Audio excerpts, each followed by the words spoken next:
NDA को NDA ने हराया। विपक्ष लोकसभा में जीत पर खुश हो रहे हैं, लेकिन उनकी खुशी विधानसभा चुनाव में गम में तब्दील हो जाएंगी। ये क्या कह गए उपेंद्र कुशवाहा। राष्ट्रीय लोक मोर्चा सुप्रीमो उपेंद्र कुशवाहा ने 2024 के लोकसभा चुनाव में औरंगाबाद एवं काराका सीट पर एनडीए के प्रत्याशियों की हुई हार पर बड़ा खुलासा किया। राज्यसभा सांसद ने कहा कि औरंगाबाद और काराका में कोई कुशवाहा कार्ड नहीं चला है। यहाँ के उम्मीदवार अपने वोट की बदौलत नहीं बल्कि एनडीए को एनडीए के द्वारा हराए जाने के कारण जीते हैं। विपक्ष जीत की गलतफहमी में न रहे। एनडीए इसी उद्देश्य को लेकर काम कर रहा है और आने वाले विधानसभा चुनाव में उन्हें करारी शिकस्त मिलने वाली है। इस बार 2025 के विधानसभा चुनाव में एनडीए बहुमत का आंकड़ा पार कर बिहार में सरकार बनाएगी। उपेंद्र कुशवाहा ने कहा कि मगध शाहाबाद के इलाके में लोकसभा चुनाव में विपरीत परिणाम आने पर भले ही राजद के लोग खुश हो रहे हैं, लेकिन उनकी खुशी विधानसभा चुनाव में गम में तब्दील हो जाएंगी।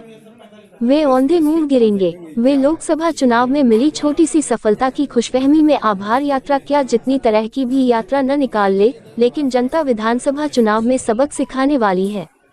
मगध शाहाबाद में हुई एनडीए की हार से राजद को खुश होने की जरूरत नहीं है। उनको जनता ने नहीं जिताया है, बल्कि एनडीए को एनडीए द्वारा हराए जाने से वे जीते हैं। उनकी खुशी विधानसभा चुनाव में काफूर होने जा रही है। गौरतलब हो कि 2024 के लोकसभा चुनाव में उपेंद्र कुशवाहा ने काराका लोकसभा सीट से चुनाव लड़ा था। उनकी जीत तय मानी जा रही थी, लेकिन भोजपुरी के पावर स्टार पवन सिंह ने निर्दलीय मैदान में उतरकर उनका खेल खराब कर दिया। हालांकि पवन सिंह भी नहीं जीते थे। ऐसे में इस सीट से विपक्ष को फायदा हो गया और राजा राम सिंह जीत गए थे। वहीं औरंगाबाद से आरजेडी के टिकट पर चुनाव लड़े अभय कुशवाहा को जीत मिली थी। परिणाम विपरीत आया है इस इलाके में, मगध और शाहाबाद के इलाके में। इसको देखकर आरजेडी के लोग थोड़ा ज्यादा ही खुश हो रहे हैं, लेकिन यहाँ जो भी हार हुई दोनों मगध और शाहाबाद के इलाके में एनडीए की, एनडीए ने ही एनडीए को हराया है, इसलिए उनको खुश होने की जरूरत नहीं है। जीत गए हैं, एनडीए ने एनडीए को हराया इसलिए वही सामने थे, जीत गए, वरना उनको जनता ने जिता दिया हो ऐसा बिल्कुल नहीं है।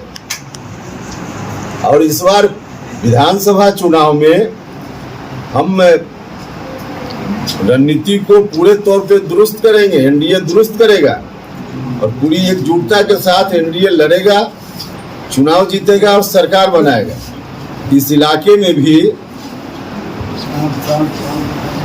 2010 में जो स्थिति थी या उससे भी बेहतर स्थिति एनडीए के लिए इस इलाके में भी हम बनाएंगे, हम सभी मिलकर।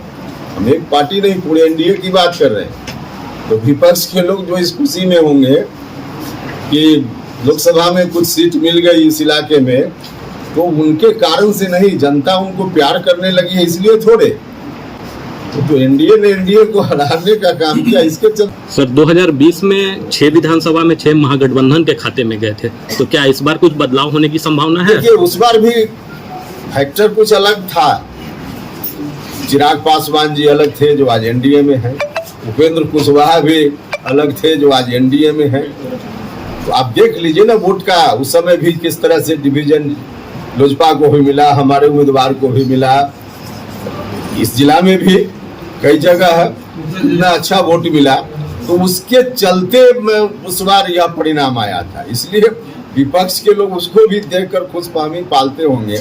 इस बार तो सब हम लोग एक साथ हैं, तो कहाँ से उनकी दाल गलने वाली। हाँ, हम लोग को थोड़ा अलर्ट रहना है, हम लोगों को थोड़ा अपनी रणनीति हर पॉइंट को देखकर बनाने की जरूरत है, जो हम लोग करेंगे। लोकसभा चुनाव में आपका कुशवाहा कार्ड फेल कर गया, तो विधानसभा चुनाव में कुशवाहा कार्ड आपका क्या सफल होगा? कौन कुशवाहा कार्ड आपको दिखाया? कहाँ देख लिए कि फेल कर गया? जैसे देखिए, आपके कुशवाहा नेता नहीं जीत पाए, उनके कुशवाहा नेता जीत गए।